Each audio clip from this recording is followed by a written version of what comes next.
El 90% de los jóvenes que hoy dominan por completo su disciplina van a desaparecer del mapa antes de cumplir los 28 años. La ciencia de rendimiento acaba de demostrar que especializarse temprano es en realidad la forma más rápida de destruir el pico del éxito a largo plazo. Hoy te voy a explicar por qué los mejores campeones del mundo y los premios Nobel empezaron siendo peores que toda su competencia y por qué también tú deberías imitar este camino. Hay una creencia que vive en cada academia de danza, en muchos conservatorios y en programas de alto rendimiento artístico y deportivo en el mundo. Cuando antes empieces, cuanto más te especialices, cuanto más horas dediques a una sola cosa, más lejos vas a llegar. Un equipo de investigadores acaba de analizar la trayectoria de 34.839 personas que llegaron a la élite absoluta. Te hablo de campeones olímpicos, premios Nobel, grandes maestros de ajedrez, y los músicos más reconocidos de la historia. Lo publicaron en Science, la revista científica más influyente del planeta, y lo que encontraron contradice totalmente esta creencia. Y no solamente la cuestiona, también la invierte. Los que llegaron más lejos no fueron los que más se especializaron temprano, fueron los que hicieron exactamente lo contrario.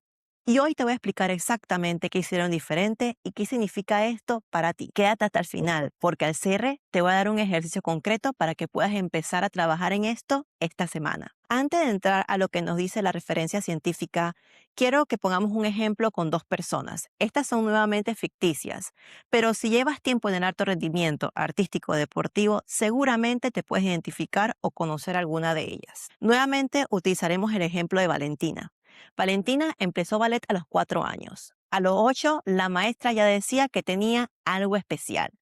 A los 12 fue seleccionada para el programa avanzado.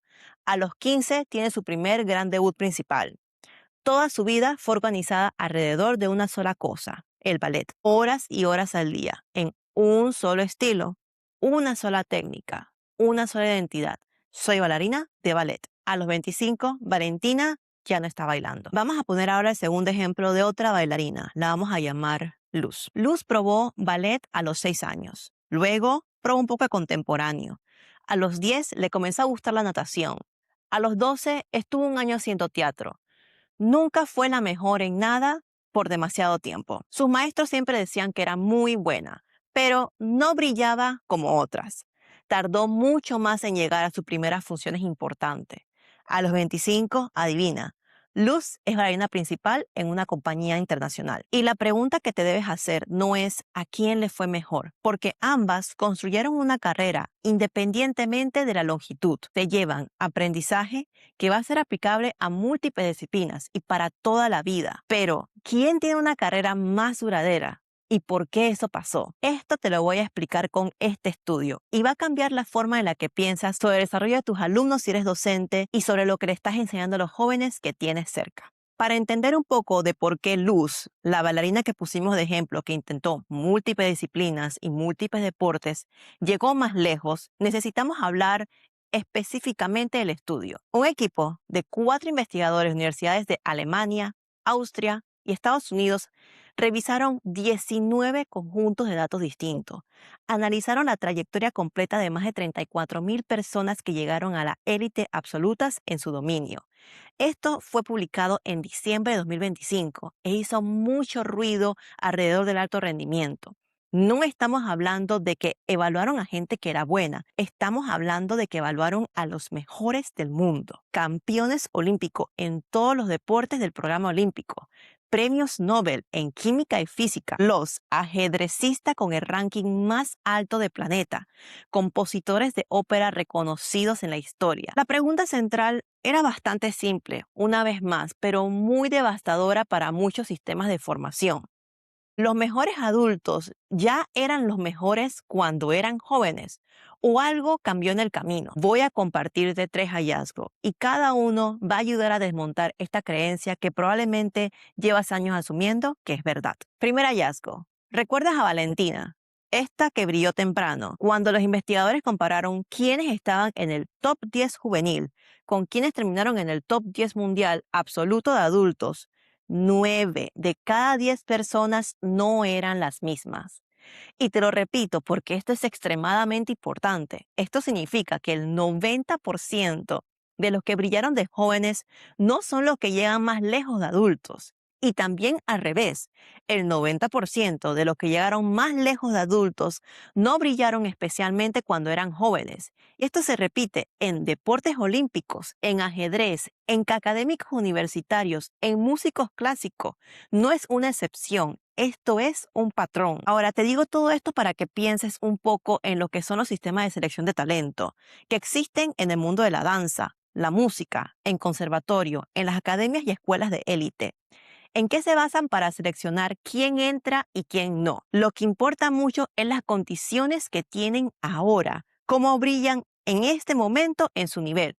Esto sucede igual al momento de evaluar las competencias y torneos. Se evalúa lo visible en este momento. Lo que la ciencia nos está diciendo es que esto solamente está identificando correctamente a 1 de cada 10 personas que va a llegar lejos. Este prodigio que todo el mundo está aplaudiendo a los 15 años rara vez va a terminar en los escenarios más grandes a la edad de 30. Y esto es lo que sucede con el ejemplo de Valentina, que decimos que cosechó muchos triunfos de muy pequeña.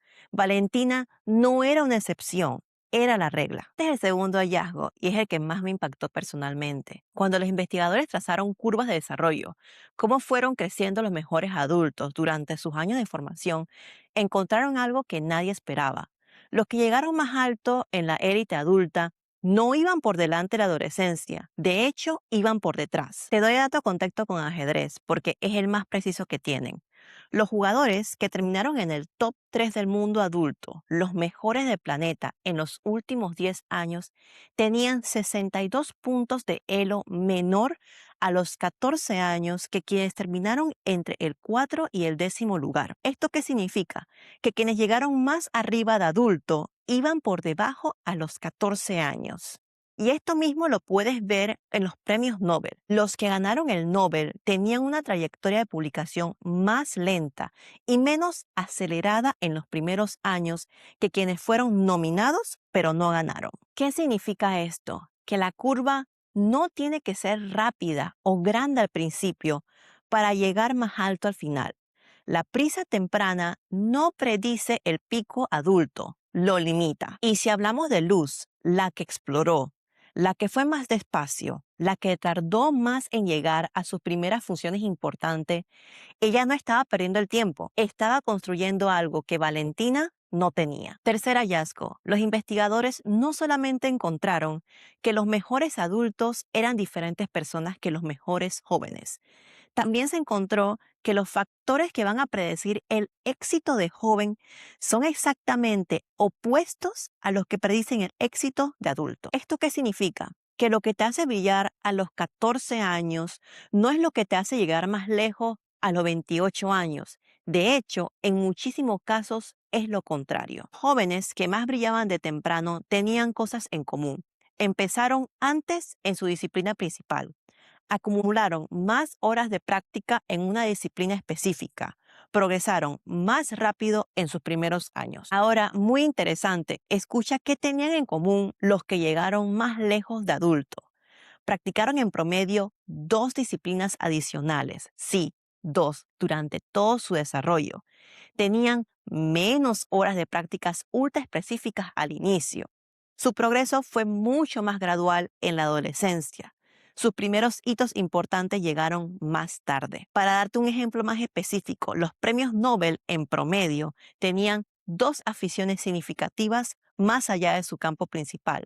Los campeones olímpicos habrían practicado en promedio 2 deportes adicionales durante su infancia y adolescencia. Y los compositores de ópera más reconocidos de la historia, su éxito, sus obras más grandes estaban asociadas con la variedad de género que habían explorado antes, no con cuántas óperas del mismo tipo que habían compuesto. Ahora, piensa qué puede significar esto para el mundo de la danza. El sistema nos dice, especialízate muy rápido, elige un estilo, dedícate a ese y solo ese. Y la ciencia nos dice que este camino produce jóvenes brillantes, ciertamente, pero que en muchos casos se van a apagar antes de llegar al pico real de su talento. Esto nos dice que si podemos poner esto en una fórmula, la fórmula no es una profundidad temprana. Por el contrario, la fórmula es amplitud temprana, con una curva gradual e hitos más tardíos que nos van a dar un pico de rendimiento adulto más alto y mejor. Ok, te he dado los hallazgos principales del estudio, pero puede ser que estés pensando esto. Miriam, ¿y por qué? ¿Qué tiene la exploración que produce mejores artistas adultos? Los propios investigadores han propuesto tres mecanismos. Primer mecanismo, la búsqueda y el encaje. Y esto es algo que te va a sonar conocido. El explorar diferentes disciplinas aumenta la probabilidad de encontrar aquello que mejor se ajusta a ti, no solamente a tu talento técnico, también a tu personalidad, a tu forma de procesar la información y a tu motivación profunda. Para muchas bailarinas, el momento en que encuentran su estilo, su lenguaje de movimiento, es el momento en el que comienzan a progresar mucho más rápido. Pero este momento nunca va a llegar si no exploras variedad de estilos. Segundo, el capital de aprendizaje. La variedad temprana no es tiempo perdido, es una gran inversión. Cuando practicas múltiples disciplinas, desarrollas algo que los investigadores llaman aprendizaje de tipo transferible. Esto es que aprendes a aprender.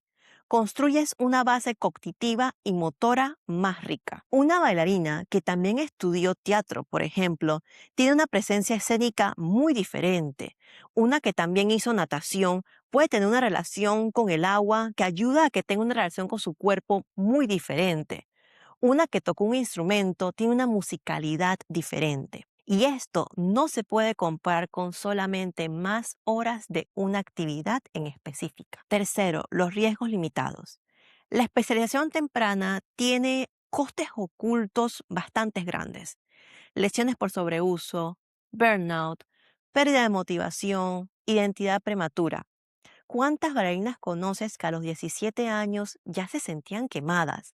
Que a los 20 ya no amaban lo que han amado toda su vida. Un camino ancho con variedad de disciplinas reduce estos riesgos.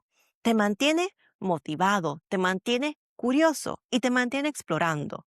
Esto te permite seguir en juego el tiempo suficiente para llegar a tu verdadero pico, que en la danza, como en casi todos los dominios del alto rendimiento, llega entre los 25 y 35 años. Entonces, ¿qué hacemos con todo esto? Te voy a presentar tres ideas concretas, cada una para un tipo de persona que puede estar viendo este video.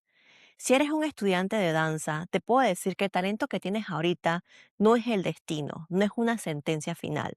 La falta de resultados tempranos, con esto te digo, que tengas roles principales, medallas, primeros lugares, solos, no es una sentencia o el destino final. Si avanzas más despacio que otros, si tu curva es un poco más gradual, si todavía no encuentras tu lenguaje o esa técnica con la que te sientes más cómodo, esto no significa que no va a suceder. A veces es exactamente lo contrario y eso es lo que la investigación nos intenta explicar. Si eres un docente o maestro de danza, la forma en la que seleccionamos el talento, la forma en la que decidimos a quién le damos más atención y oportunidades, puede estar descartando a personas que al final van a llegar más lejos. Mira las curvas que te he puesto en la investigación anteriormente, no solamente las posiciones actuales. El criterio que utilizamos muchas veces de quién brilla más hoy identifica correctamente solamente a uno de 10 talentos futuros de élite. Si eres un padre o una madre, la prisa que muchas veces sientes, la presión de que tu hijo se especialice ya, que no pierda el tiempo, que empiece cuanto antes, puede estar quemando el motor de ellos antes de que lleguen a la autopista. La ciencia te da permiso para que explores y le des tiempo al tiempo. Recuerda esto, amplitud primero, profundidad y especialización después. Vamos a ver algo concreto que puedes practicar esta semana. Lo vamos a llamar un bloque a largo plazo. Es bastante sencillo. Te pido que sustituyas 20 minutos de práctica ultra específica por una actividad o una disciplina diferente pero relacionada. Eres una bailarina de contemporáneo. Prueba una clase de pilates o una clase de teatro. Estudias ballet clásico, haz una sesión de jazz, de flamenco o de improvisación. Eres coreógrafa, asiste a un concierto de música en vivo y toma notas de lo que te genera. Intenta hacer esto una vez a la semana. y al terminar escriben una sola línea. ¿Qué aprendí aquí que puedo llevar a mi disciplina principal? No es un gran cambio, pero es una señal poderosa. Esta te va a ayudar a pensar, a crear amplitud. Y la amplitud, como lo ha demostrado la ciencia con un estudio de 34.000 personas, los mejores del mundo, es lo que construye un pico de adulto más alto. Quiero cerrar con esto. Muchos nos podemos identificar con Valentina durante muchos años. La identidad se enfoca mucho en una sola cosa y cuando la carrera termina, tardas en entender que lo que pudo hacerte falta no eran más horas de técnica específica, era amplitud, era haber construido más capital de aprendizaje antes con múltiples disciplinas. Hoy, como psicóloga de rendimiento, lo que hago es llevar exactamente estos hallazgos, los que usan los atletas olímpicos para construir su desarrollo directamente para los artistas escénicos, porque nosotros también merecemos los grandes resultados que se encuentran en la ciencia. Y si este video te aportó algo que no sabías, que cambió cómo pensabas sobre tu desarrollo o el desarrollo de las personas que tienes cerca, suscríbete. Este canal es para traer ciencia de rendimiento de élite exactamente a las artes escénicas. Te traigo estudios, herramientas, formas de entrenar tu mente con la misma disciplina con la que estás entrenando tu cuerpo. En el próximo episodio vamos a hablar de algo súper importante que afecta a casi todos los bailarines en algún momento de su carrera y que la mayoría enfrenta con las herramientas equivocadas. No te lo pierdas.